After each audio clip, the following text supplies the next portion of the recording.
Hello everyone, कैसे हो आप सब। बीपीएससी 69 प्रीलिम्स से रिजल्ट आ गया। जिनका रिजल्ट आ गया उनको सबसे पहले बधाई हो, और जिनका नहीं आया नेक्स्ट एग्जाम की तैयारी कीजिए। दिल छोटा मत कीजिए, हिम्मत है जूझने का तो तैयारी करो, अदरवाइज छोड़ दो, कोई दिक्कत नहीं है। लाइफ इंपॉर्टेंट है, बाकी एग्जाम तो आता जाता रहता है। लेकिन जिन्होंने एग्जाम क्वालिफाई किया डेफिनेटली उन्होंने बहुत ही कमाल का काम किया है। अच्छा पकड़ प्रीलिम्स में है तभी आपने एग्जाम को क्रैक किया है, ठीक है। नंबर 4, 5, 10 नंबर का जो है वो चलेगा, लेकिन बट आपने एक अच्छा स्कोर किया है और रिजल्ट लेके आए। एक चीज ध्यान रखिएगा, अक्सर हाँ ये सुनने को मिलता है ना, जो पहली बार में ही कॉन्फिडेंस तोड़ देता है वो ये होता है कि अच्छा पीटी के एग्जाम में तो पहले से ही धुरंधर बैठ रहे हैं, जो ऑलरेडी क्वालिफाइड हैं वो बैठ रहे हैं, लेकिन फिर भी बिल्कुल न्यू कमर पहला अटेम्प्ट देने वाला रिजल्ट निकाल देता है ना। जब ये होता है प्रीलिम्स के अंदर तो ये चीज मेंस में भी होता है, क्योंकि अगर फाइनल रिजल्ट में कोई फर्स्ट अटेम्प्ट वाला आ रहा है तो डेफिनेटली कहीं ना कहीं उसने पहली बार इस एग्जाम को दिया, निकाला, और इस एग्जाम में पहले से धुरंधर थे जो एग्जाम में बैठ रहे थे। ये मैं क्यों कह रहा हूं, इसीलिए कि मेंस के अंदर ऐसे स्टूडेंट क्वालिफाई किए हैं जो पहली बार मेंस देने जा रहे हैं। बहुत अता पता नहीं है, कुछ लोगों की तैयारी पहले से चल रही है, वो बहुत अच्छी बात है, बहुत अच्छी बात है, आप उस तैयारी को कंटिन्यू रखिए। लेकिन जिनकी तैयारी बहुत पहले से नहीं चल रही है, अब वो एंट्री करना चाहते हैं क्योंकि अब प्रीलिम्स के अंदर हुआ है, डर लगता है ना, नहीं हुआ तो अब हुआ है, आप भी फाइनल के रिजल्ट में होंगे और डेफिनेटली होंगे। आप में से कुछ वहां जाएंगे ही जाएंगे जो अभी सीरियसली पूरे डेडिकेटेड होके इस आने वाले दिनों को अपने फेवर में तैयार करेंगे। समझ में आ रहा है? यानी जो आने वाला दिन है इसमें बिल्कुल डेडिकेटेड, फुली डेडिकेटेड, कहीं अभी तो कुछ दिमाग में आना ही नहीं चाहिए। अगर उसको समर्पित करोगे ना तो रिजल्ट के अंदर होंगे, और हर साल ऐसा होता है।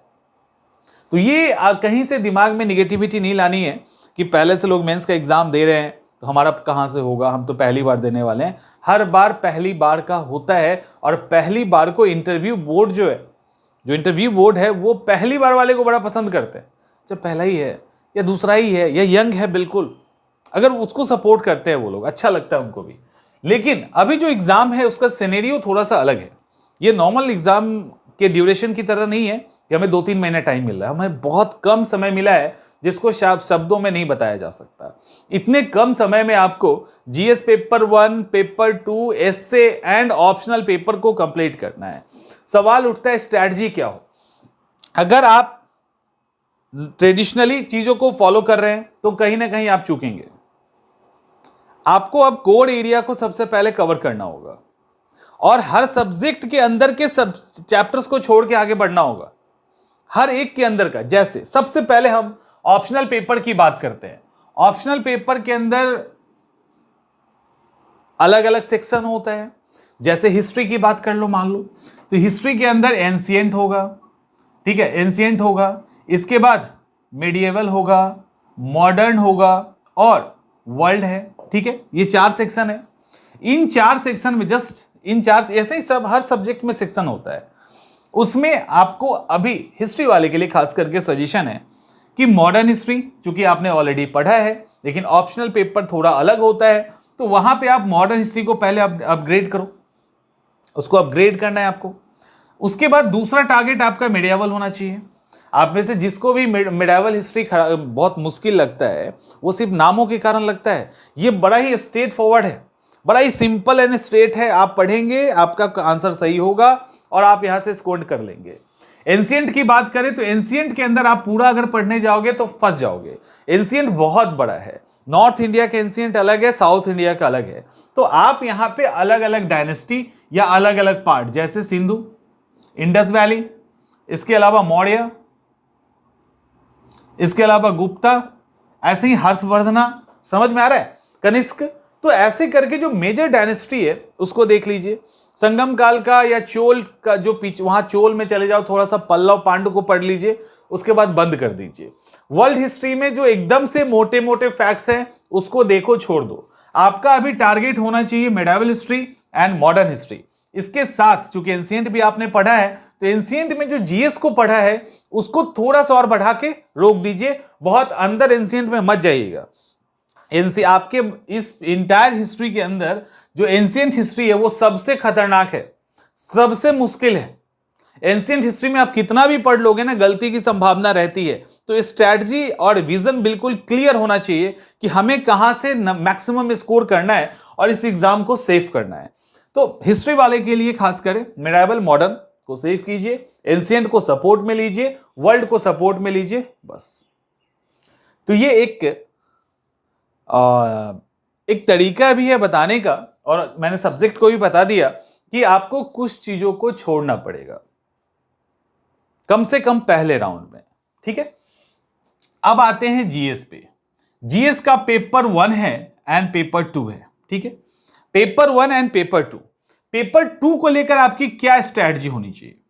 पेपर 2 के अंदर जब आप जाओगे तो आपको ज्योग्राफी भी दिखेगा, इकोनॉमिक्स भी दिखेगा, और पेपर 2 के अंदर साइंस एंड टेक एक मेजर पोर्शन है, साइंस एंड टेक एक मेजर पोर्शन है, और साथ में पॉलिटी। तो पेपर 2 बड़ा ही लेंदी पेपर है, और उसको लेंदी बनाता कौन है? उसको लेंदी बनाता है पॉलिटी। पॉलिटी बहुत ही लेंदी पेपर है। वो सिर्फ दिखता आपको आसान है, एक्चुअली में नहीं होता।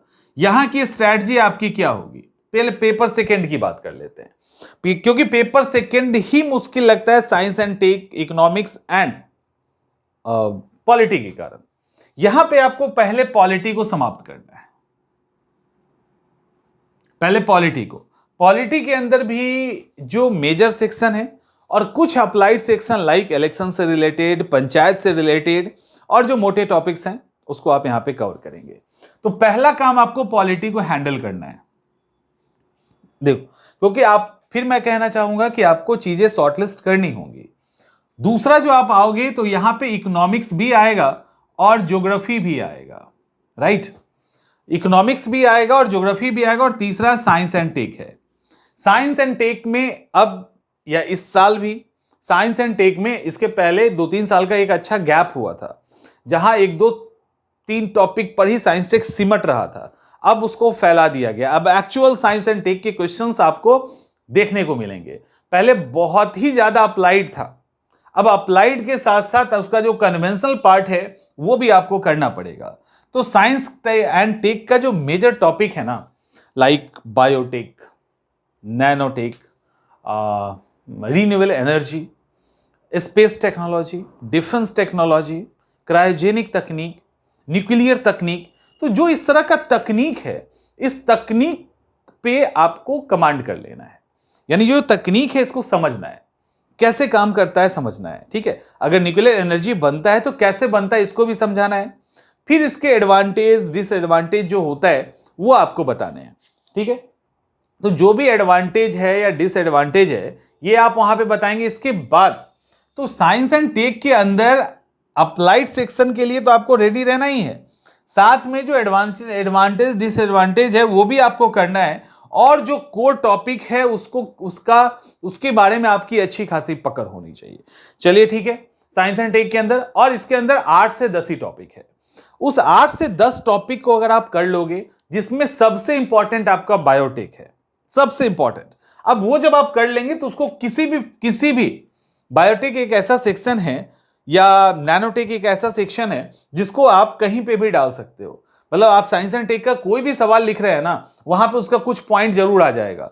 और साइंस एंड टेक में आप जो पढ़ रहे हैं उसका जो एप्लीकेशन है, जो अप्लाई किया जाता है, उसके दायरे को थोड़ा सा बढ़ा दीजिएगा। जैसे साइंस एंड टेक में अगर बायोटेक पढ़ रहे हैं, न्यूक्लियर टेक पढ़ रहे हैं, क्रायोजेनिक पढ़ रहे हैं, या रोबोटिक पढ़ रहे हो, लेजर पढ़ रहे हो, तो उसको कहां कहां अप्लाई करते हैं उसको एक बार दिमाग के अंदर खांचा बना लीजिए उसका, ताकि जहां भी मौका मिले ना उस टर्म का यूज कर दो, स्कोर बढ़ जाएगा, ठीक है। स्कोर आपका बढ़ जाएगा। तो ये आपका हो गया। कम से कम 8 से 10 ऐसे टॉपिक हैं, मैं फिर से काउंट गिनवा देता हूं। एक स्पेस टेक्नोलॉजी हो गया, डिफेंस टेक्नोलॉजी हो गया, कम्युनिकेशन हो जाएगा, बायोटेक हो जाएगा, न्यूक्लियर एनर्जी या रिन्यूएबल एनर्जी को एक साथ कर दीजिए, रोबोटिक्स हो जाएगा, लेजर हो जाएगा, क्रायोजेनिक तकनीक हो जाएगा, न्यूक्लियर तकनीक भी है एक, वो भी हो जाएगा। तो ऐसे करके 8-10 टॉपिक आपके मोटे मोटे बनेंगे, उससे ही आप सारा कुछ हैंडल कर लोगे। साइंस एंड टेक के सारे एस्पेक्ट ही आप उसके कारण कर लेंगे, करंट को छोड़ दीजिए, तब हो गया। अब इकोनॉमिक्स की जहां तक बात है तो आप अभी ना ज्योग्राफी को छोड़ दीजिए, ज्योग्राफी को छोड़ के चलिए। इकोनॉमिक्स के अंदर जो ज्योग्राफिकल पोर्शन है like agriculture type, poverty type, माने ऐसे स्टैटिक पोर्शन जो स्टैटिक है यानी वो नहीं बदलता है, जैसे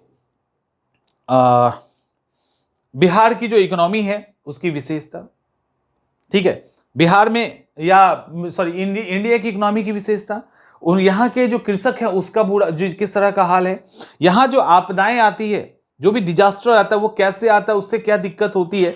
तो इस तरह का जो स्टैटिक पोर्शन है उसको पहले क्लियर कर लो आप, इकोनॉमिक्स में क्लियर करके छोड़ दो, क्लियर करके छोड़ दीजिए। एक और काम कर लीजिए, ज्योग्राफी का भी जो स्टैटिक पोर्शन, इसका स्टैटिक ही मेजर है, इसके स्टैटिक इसको नहीं करके इसका फिजिकल ज्योग्राफी कर दीजिए।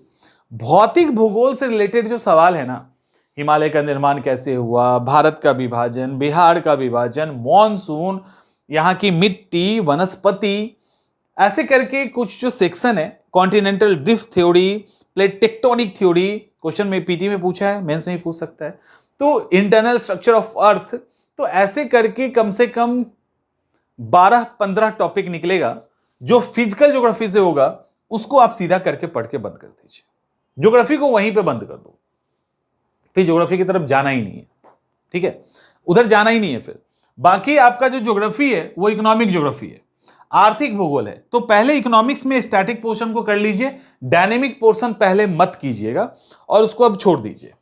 अब आते हैं पेपर 1 के अंदर, ठीक है, पेपर 1 के अंदर इसमें आपको हिस्ट्री देखने को मिलेगा, करंट अफेयर्स देखने को मिलेगा और डीआई। आप कहोगे इतना एक साथ कैसे करेंगे, मन में तो सवाल आएगा कि कैसे करेंगे, करना तो पड़ेगा।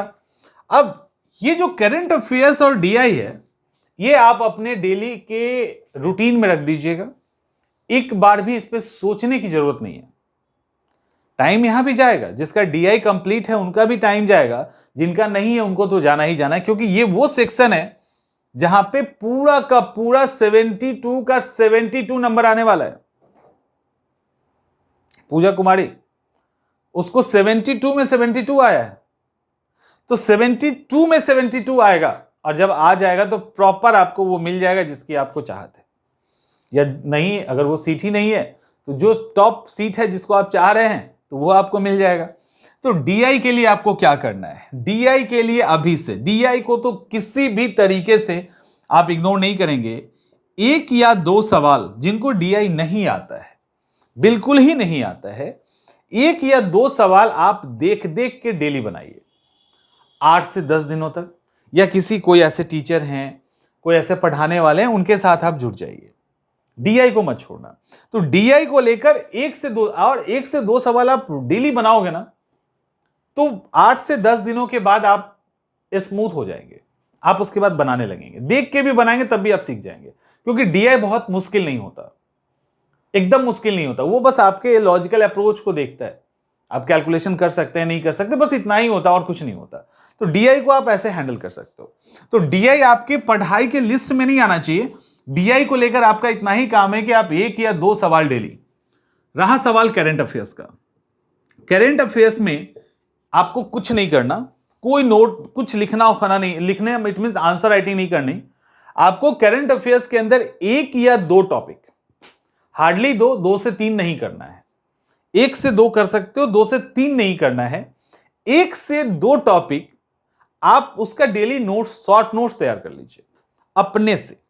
आपके पास किताब है भी ना या किसी का नोट्स है भी, तब भी आपको खुद से 1 या 2 टॉपिक डेली तैयार करना है, जो भी आपको इंपॉर्टेंट लगता है खुद से तैयार करना है। ये मैं फिर से कह रहा हूं, हो गया।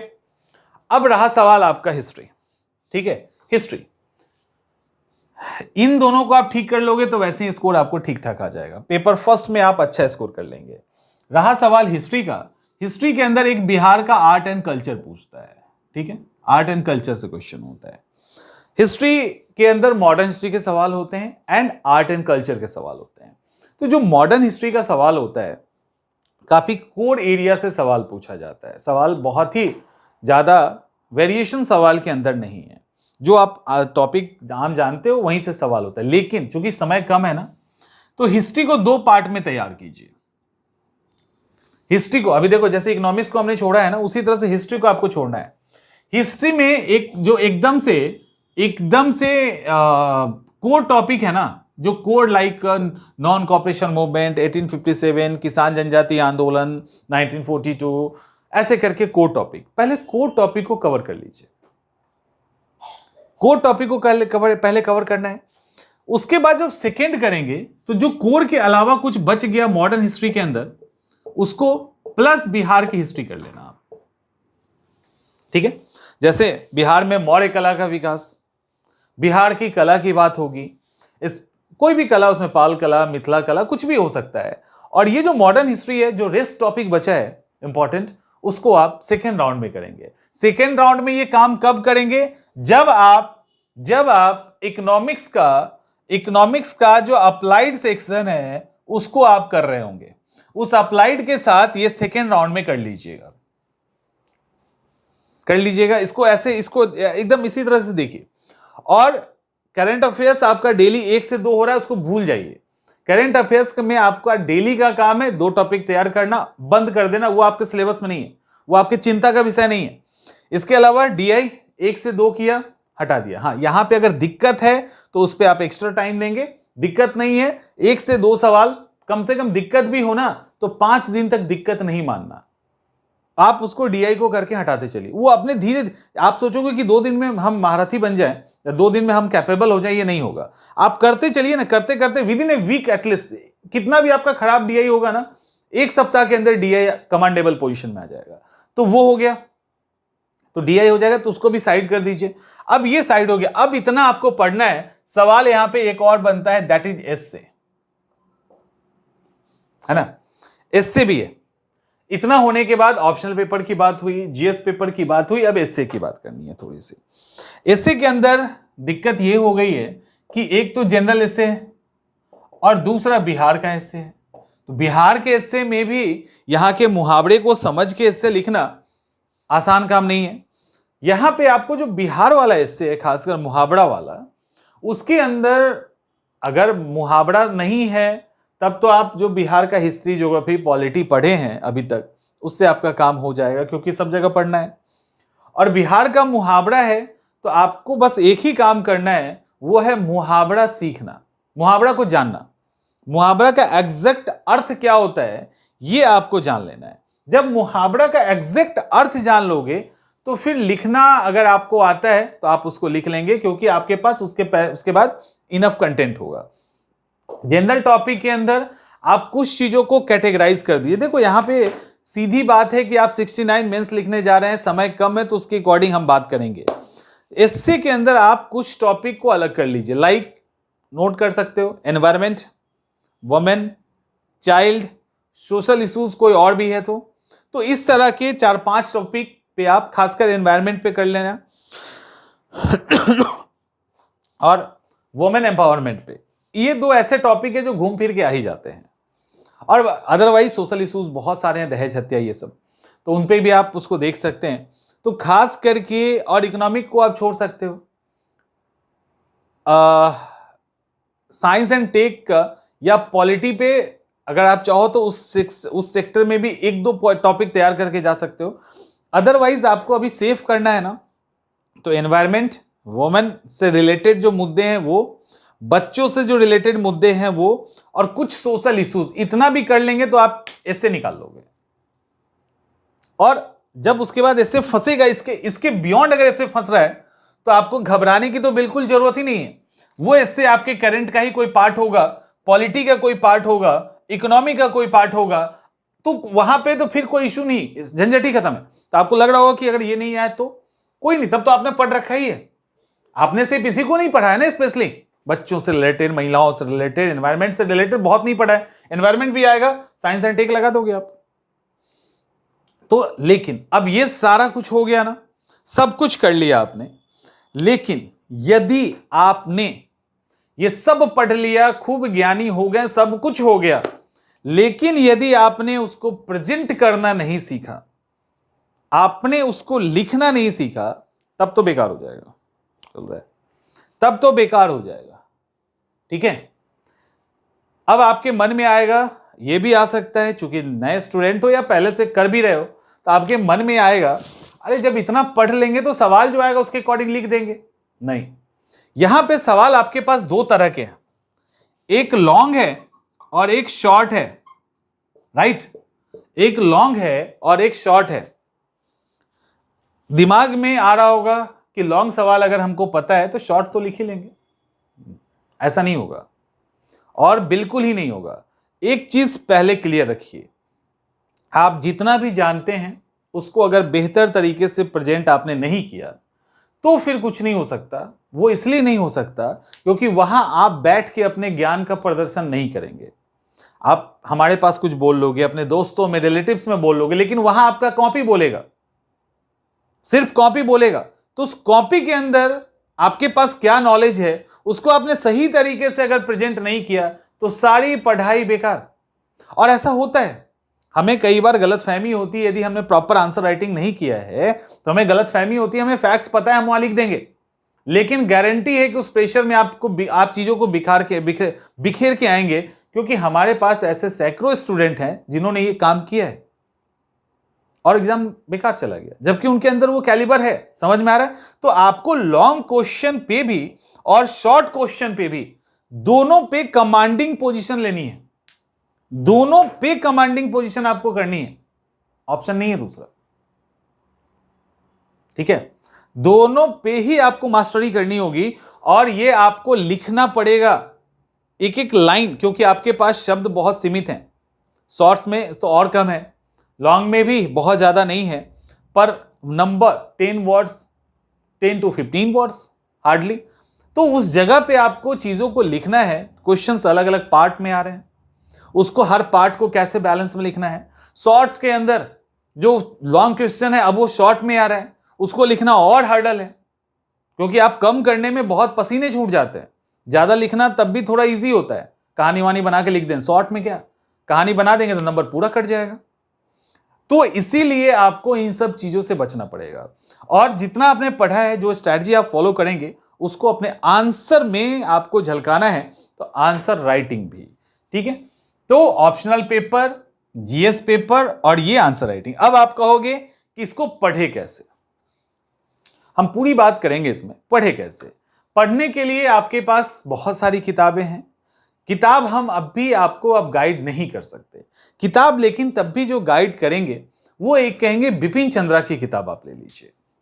ठीक है, बिपिन चंद्रा की किताब ले लीजिए, और एक और किताब कोई भी एनसीईआरटी का उठा लो, कोई भी, आप इकोनॉमी का उठा लीजिए, ज्योग्राफी का उठा लीजिए, हिस्ट्री का उठा लीजिए। वो इसीलिए कि उसका लैंग्वेज आपको थोड़ा थोड़ा समझ में आना चाहिए। उसका जो लैंग्वेज समझ में आएगा ना, तो आपको लगेगा कि हमको लिखना कैसे है। और बिपिन चंद्रा का खास करके जो नेशनल मूवमेंट है, उसके नीचे का जो कंक्लूजन है उसको बार बार पढ़िए, उससे आपको समझ में आएगा कि हमें कंक्लूजन ऐसे लिखना चाहिए। तो उनका जो लिखा हुआ है ना, लिखावट जो लिखा, जिस तरह से लिखा है उन्होंने एक फ्लो में, वो फ्लो आप पकड़ पाओगे। लेकिन आपके पास 2 इंस्टीट्यूट का नोट्स होना चाहिए अभी, बहुत ही जरूरी, क्योंकि अभी आप नोट्स नहीं बना सकते। आप नोट्स सब नहीं, माने आपको नोट्स के अंदर एक शॉर्ट पॉइंट तैयार कर सकते हो, लेकिन सबका नोट्स बनाना प्रैक्टिकली पॉसिबल है? तो इसका जवाब है बिग नो, नहीं हो सकता। तो आपको 2 इंस्टीट्यूट का, एक का नहीं रखना।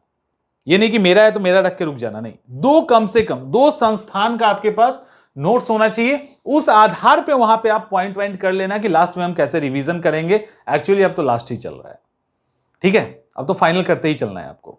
तो वो आपको चाहिए, किताब के भरोसे नहीं रह सकते, लेकिन किताब आपको लिखना कैसे है ये अप्रोच डेवलप करने में मदद करेगा। उम्मीद करते हैं चीजें समझ में आ गई होंगी, और कम से कम टाइम की बात भी कर लेते हैं। अभी जो भी एग्जाम की तैयारी कर रहे हो, 8 to 10 आवर्स आपको निकालने हैं, ज्यादा निकालो तो बहुत अच्छा, पूरी ताकत झोंक दो, बहुत समय नहीं बचा है।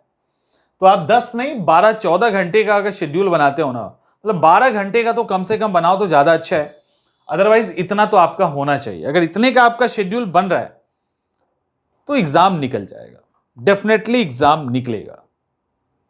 ठीक है, फॉलो कीजिए इसको और निकालिए एग्जाम।